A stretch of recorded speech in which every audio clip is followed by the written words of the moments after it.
O Nuno deixou-nos aqui alguns indicadores muito interessantes.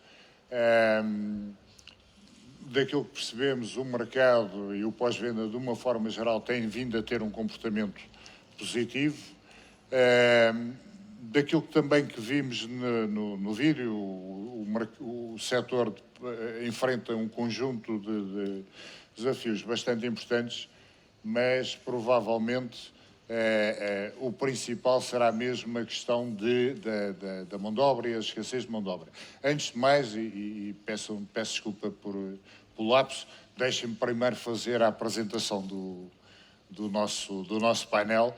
E vou começar por apresentar a Carla Marques, que é administradora da empresa 2M1J Soluções e que tem ligações à rede Azerauto, uma rede com a qual a ANECRA tem ligações bastante positivas.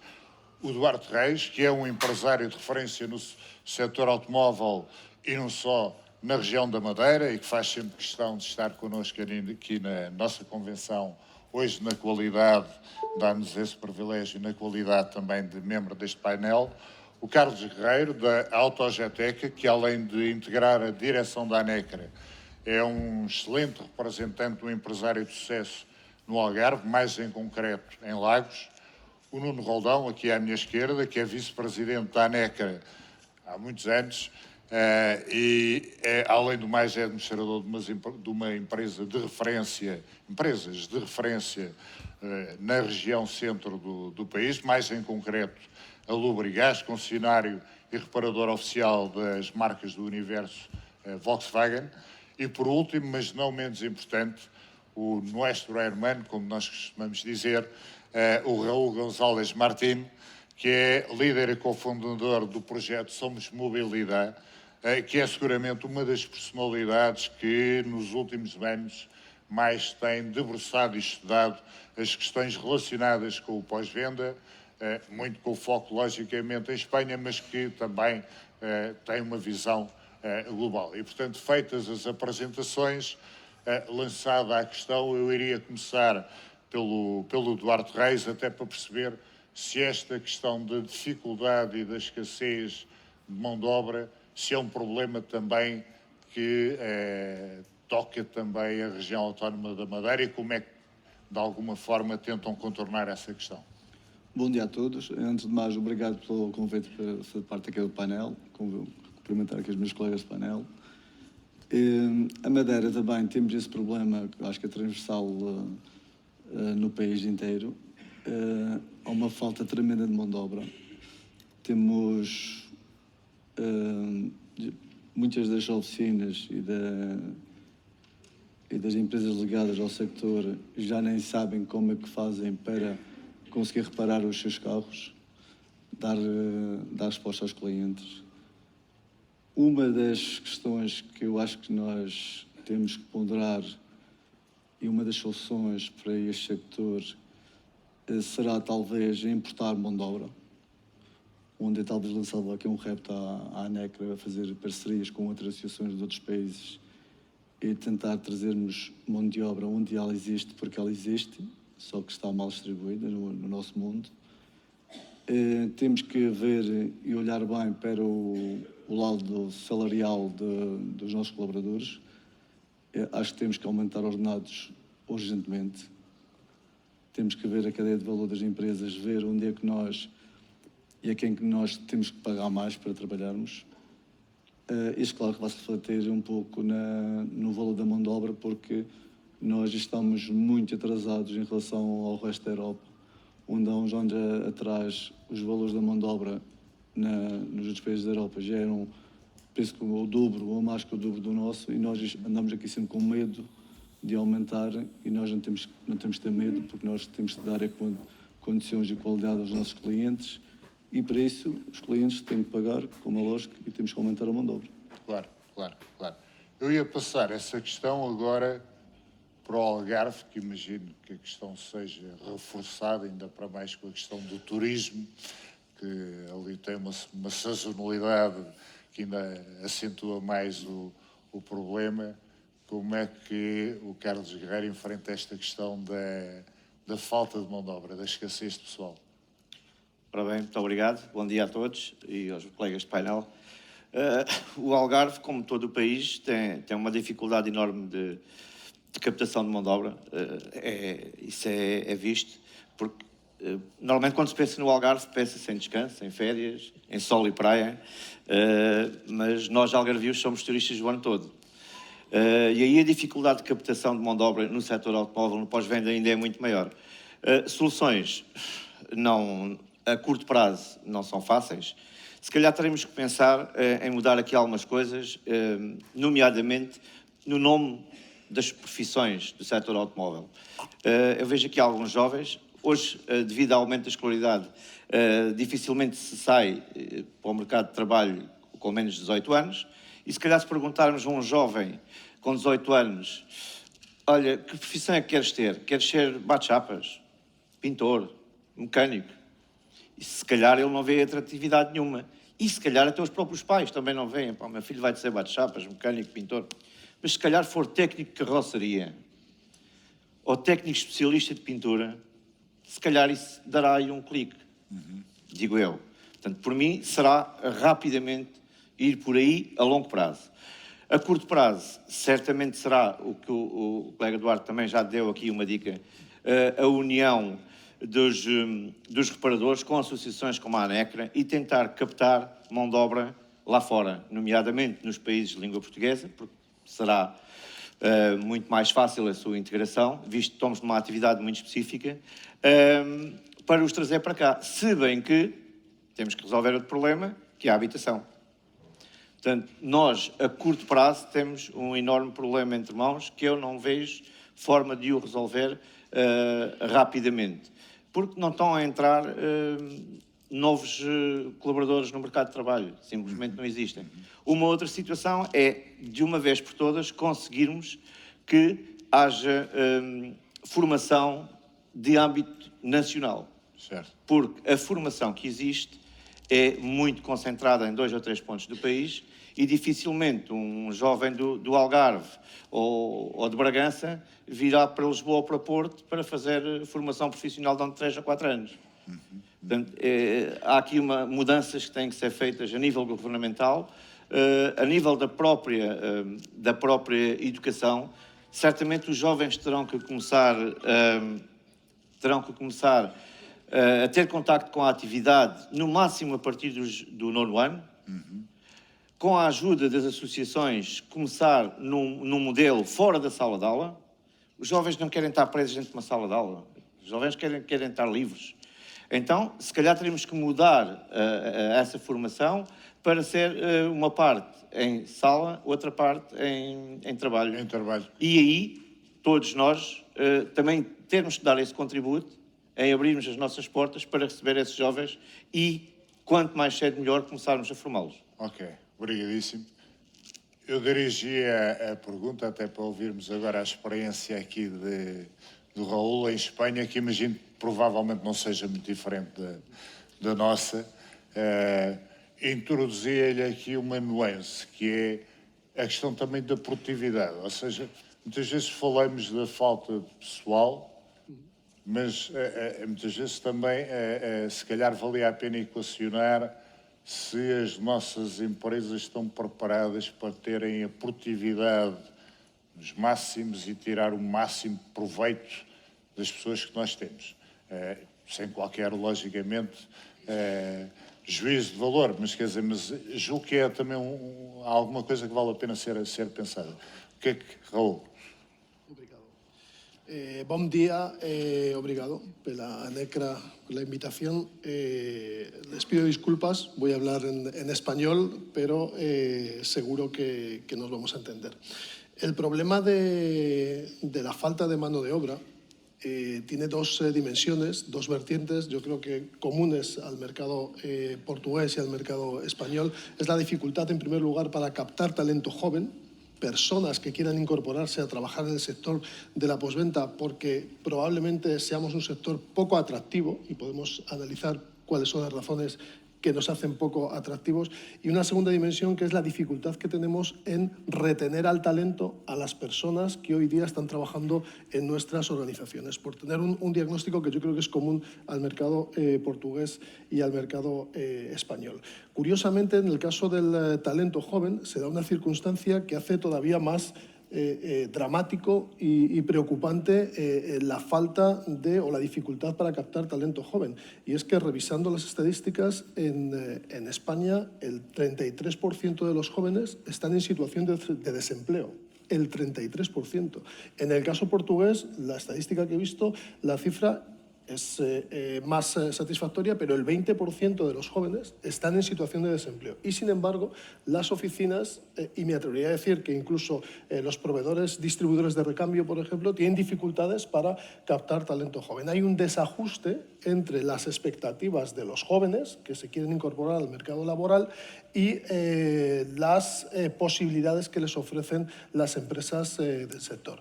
En este caso, yo creo que la responsabilidad de solucionar este problema, una vez que tenemos el diagnóstico, probablemente sea compartida, porque tenemos la tentación siempre de apelar a las administraciones públicas, a los estudios de formación profesional, pero igual como sector tenemos también la responsabilidad de exigir a las administraciones que faciliten el desarrollo de estos estudios profesionales por parte de los jóvenes, pero como sector tal vez tengamos que asumir el compromiso de establecer algún plan de marketing, comunicación que haga que el sector sea atractivo para los jóvenes. Es un sector donde hay empleo razonablemente bien remunerado, donde hay empleo de futuro que tiene que ver con la sostenibilidad, y cada vez más la gente joven quiere trabajar en empresas con un cierto propósito, con una cierta contribución social, y por último, donde además cada vez más los jóvenes, los operarios, están en contacto con nuevas tecnologías. Si hay argumentos para hacer del sector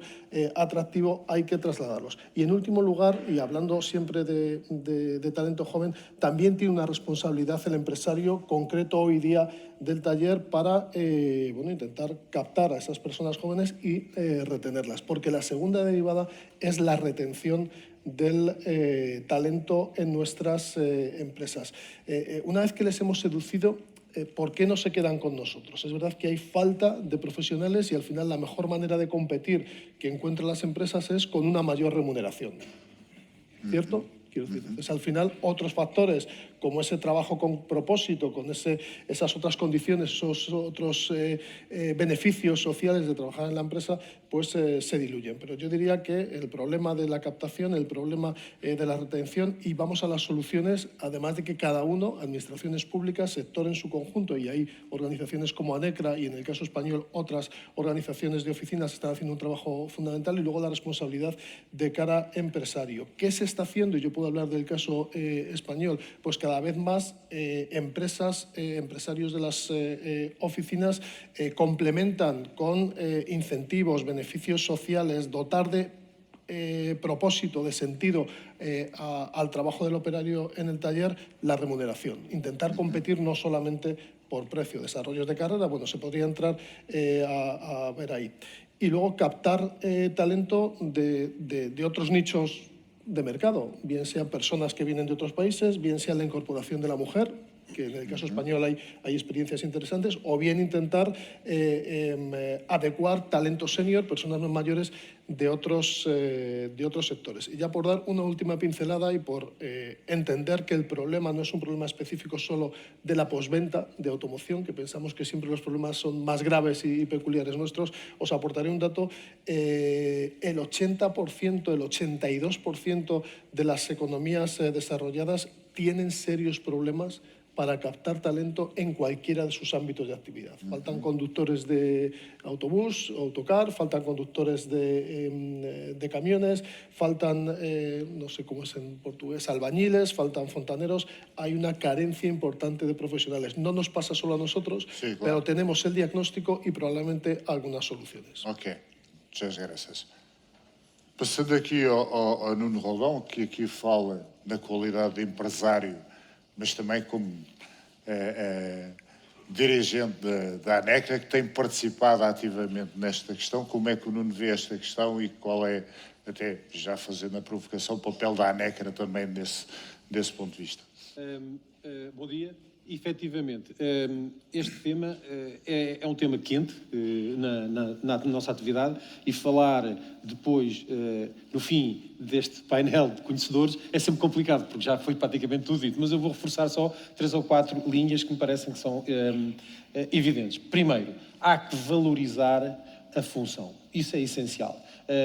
Os nossos colaboradores têm que ser valorizados e têm que ser pagos condignamente com a função que têm, porque hoje em dia, para desempenharem corretamente a sua função, têm um custo de formação de tal maneira elevado que eles têm que ser compensados por isso mesmo. Portanto, há que haver uma dignificação, uma valorização da função e, naturalmente, uma compensação remuneratória adequada à mesma. Esse é o primeiro ponto que parece.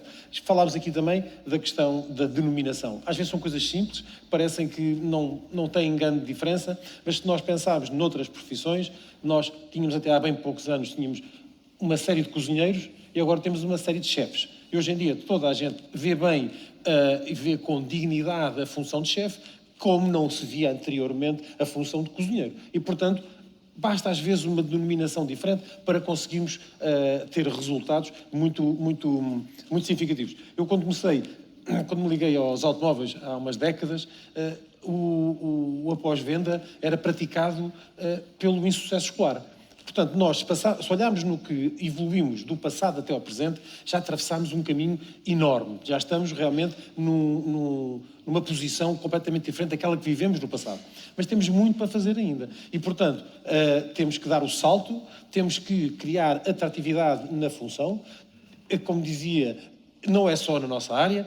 Cá em Portugal temos a dificuldade, às vezes questionam onde é que andam os portugueses, porque em área nenhuma encontramos mão de obra. Portanto, há que ter esse cuidado, essa atenção de valorizar, pagar bem, dar dignidade e, sobretudo, eu acho que os operadores, os intervenientes do processo onde nós estamos, a NECRA, têm um papel muito importante para demonstrar às camadas mais jovens e aos pais, que é nos pais que tudo começa, que hoje em dia a atividade após-venda é uma atividade completamente diferente daquela que tivemos há uns anos. Há uns anos, efetivamente, quem era o pai que dizia ao filho, vai para mecânico, vai para chapeiro. Hoje em dia, nós, a NECRA, temos feito muito nesse sentido. Nós já, através da nossa network, como sabemos, criámos um grupo de trabalho que está a debater aprofundadamente esta temática. Como eu dizia, a nossa network permite-nos ir buscar soluções que passam, inclusivamente, pelo recurso a outros países, sejam PALOPs, sejam outros países. Estamos a trabalhar nesse sentido. Neste painel temos pelo menos dois intervenientes neste nosso grupo de trabalho e penso que temos vindo a caminhar numa dinâmica forte e estamos a fazer coisas, estamos a fazer acontecer. E em relação àquela provocação sobre a produtividade, Roberto, eu acho que isso é uma pedra básica na nossa atividade para todos nós. Não é só decorrente da falta de mão de obra, é da subsistência da atividade. Hoje em dia nós temos que ser muito eficientes, temos que ser muito produtivos e temos que monitorizar de perto a nossa rentabilidade. Muito obrigado, muito obrigado. Eu vou ter que avançar aqui um bocado, até porque nós, face à qualidade das respostas, atrasamos aqui um bocadinho. Eu ia colocar aqui uma questão agora à Carla Marques, que tem a ver com o preço da mão de obra. Ou seja, aquilo que é um bocadinho a perspectiva é que durante muitos anos as oficinas provavelmente iam buscar uma boa parte da margem às peças, a mão de obra, se calhar não se praticava a mão de obra que se deveria praticar, a nossa mão de obra está muito abaixo daquilo que se pratica nos outros países, em particular no mercado independente. E isso hoje tem vindo, digamos assim, a criar pressão, até porque as margens nas peças já não são exatamente aquilo que eram. Eu gostava de ouvir sobre isso e se o mercado não tem necessidade, até pela complexidade cada vez maior dos carros, de começar a pensar seriamente a ir aumentando o preço da mão de obra, até porque, pelo aquilo que vimos, há escassez de pessoas e se há escassez de pessoas, elas custam mais dinheiro, digamos assim. Bom dia a todos. É inevitável. Acho que esse é um ponto que Não tem como deixar de acontecer. Na minha perspectiva, já devia até ter acontecido há mais tempo. Ou seja, efetivamente, o custo da mão de obra nas oficinas, tradicionalmente, nunca foi contabilizado como devia ser, ou seja, a oficina acabou por ir buscar muito da sua margem a outros fatores e não à mão de obra. Mas a verdade é que uma oficina vive essencialmente um trabalho técnico, ela presta um serviço e, nesse sentido, é aí que devia estar alocada grande parte do seu valor. Com todas estas mudanças que vão acontecer, com as viaturas novas, tudo isto vai tornar inevitável essa situação. Nós vamos precisar de pessoas cada vez mais capacitadas, técnicos especializados, altamente especializados, e formar essas pessoas custa muito dinheiro. E esse valor tem que ser refletido de imediato no custo da mão de obra. Até porque quando nós aumentamos o custo da mão de obra, estamos a valorizar o serviço que prestamos. E, por outro lado, estamos também a transmitir a quem presta esse serviço o valor que ele tem. Portanto, quando estamos a falar aqui neste momento da dificuldade que existe em trazer pessoas para trabalhar para este setor, o facto da mão de obra também ter um outro valor associado financeiramente, ou seja, as pessoas que podem vir a trabalhar agora também vão ver de imediato que há ali uma valorização do que eles sabem fazer, do serviço que prestam. E isso é muito importante. A pessoa que tem uma especialização, uma grande especialização, tem que sentir que esse valor é perceptível não só por si, mas pelos outros a quem presta o serviço. Portanto, inevitavelmente vamos chegar aí. Para além disso, há uma outra questão, que o custo da mão de obra não pode estar só alocado à formação e à experiência das pessoas, mas também, obviamente, tem que ter em linha de conta todos os custos que a própria oficina tem. E com este desenvolvimento agora, mais uma razão para isso aumentar. Vamos precisar de novos equipamentos, vamos precisar de investir em novas formas de trabalhar e aí só podemos ir buscar isso praticamente ao valor da mão de obra. Portanto, é inevitável. E isso só nos vai fazer aproximar do que já se passa no resto do mundo. Portanto, só temos é que fazê-lo de uma forma mais rápida e provavelmente vai ter que ser um salto mais significativo. Muito obrigado. Eu vou colocar agora aqui uma questão, peço que me respondam com alguma brevidade, até estamos a queimar um bocadinho o tempo. Um tema que se fala sempre é as viaturas elétricas, não é? As viaturas elétricas hoje já são negócios, já justificam que as oficinas independentes façam investimentos a pensar nas viaturas elétricas. Como é que é a realidade em Espanha? Peço curtinho. Bueno, el vehículo eléctrico, la viatura eléctrica, yo creo que es todavía una incógnita. Existen muchas incertidumbres acerca de, yo creo, las dos preguntas que los operadores de la postventa nos hacemos. Primero, ¿qué impacto real va a tener el vehículo eléctrico en la actividad de las oficinas que mantienen y reparan vehículos?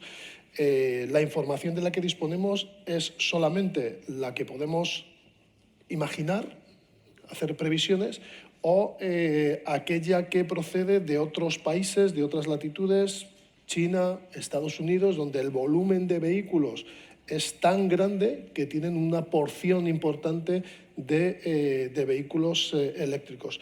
Y es difícil llegar a conclusiones ahora, porque encontrarás estudios que te indican que, en primer lugar, el vehículo eléctrico no solo es eléctrico, sino que es un vehículo muy sofisticado que, además de la parte eléctrica, incorpora sistemas automatizados muy avanzados, temas de calibración. En un titular, un vehículo que genera más intervenciones no solamente vinculadas a lo eléctrico. Es difícil estimar. La primera pregunta sería ¿qué impacto va a tener? Y la segunda, ¿a qué velocidad va a impactar en el mercado? O sea, ¿a qué velocidad tengo que pensar en invertir en conocimientos, en invertir en herramientas y demás? Yo personalmente no me atrevo. Yo soy más partidario de estar muy pendiente de lo que ocurra en el mercado, de la información que faciliten las Até porque asociaciones. o mercado espanhol ainda é bem mais pequeno, não é, do que propriamente em Portugal. Apesar de tudo, o mercado elétrico é mais pequeno em Portugal, claramente. E depois temos aqui um problema também que é chamado obsolescência, não é? Que o produto muito rapidamente fica obsoleto e, portanto, cria aí algumas dificuldades também. Eu, se não me levam mal, perguntar ali ao Carlos Guerreiro, já fez alguns investimentos desse ponto de vista ou não? Já pensou na questão dos elétricos lá embaixo no Algarve? Sim, nós já fizemos alguns investimentos nisso, nomeadamente a nível da formação de técnicos, mas não estamos a dedicar toda a nossa atenção nos veículos elétricos.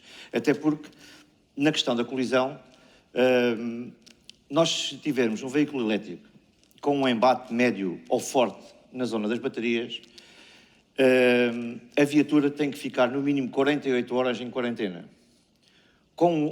sem ter nada à volta dela, por uma largura de cerca de 3 a 4 metros. O que isso equivale a, num espaço onde podíamos ter 9 viaturas, vamos ter uma. Portanto, temos que pensar nisto, porque as baterias podem, devido ao excesso de calor interior, pode a viatura começar a arder, e isto tem que ser muito bem pensado. Se queremos ter essas viaturas ou se não queremos ter essas viaturas. E cá está, isso vai se refletir mais no preço da mão de obra. O custo da mão de obra vai ter que evoluir. Por vários fatores, até porque os nossos seguros, a responsabilidade civil vão aumentar, temos aqui uma série de custos que vão aumentar para trabalharmos a sério em determinadas áreas dos veículos elétricos. Nós, de momento, ainda estamos um pouco, vamos avançando com alguma calma, com alguma ponderação, porque o futuro não está decidido que vai ser só elétrico.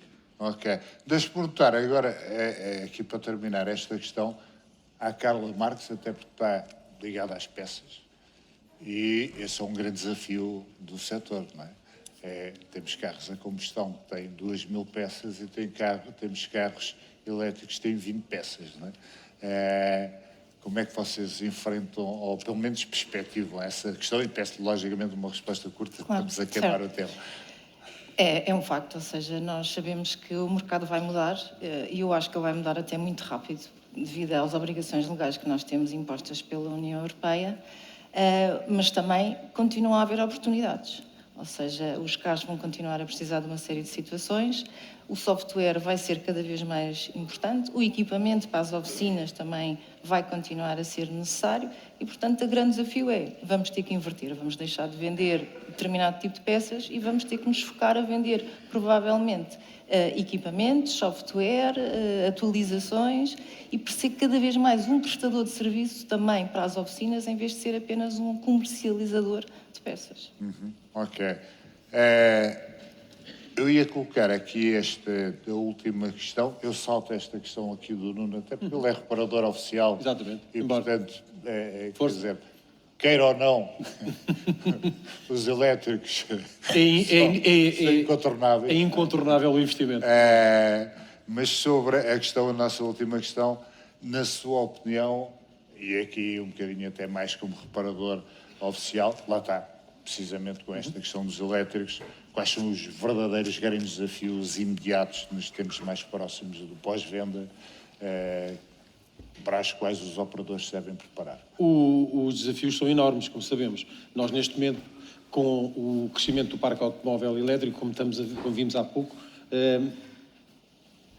nós vamos deixar de ter a incorporação das peças que elevada rentabilidade no após-venda.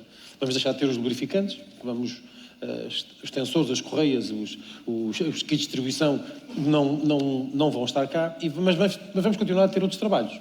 Vamos ter mais ligados à eletrónica, os carros continuarão a ter travões, continuarão a ter ar-condicionado, continuarão a ter sinistros, vão ter que ser reparados, vão ter que ser pintados. Portanto, a atividade vai manter-se, não pensemos que isto vai fechar.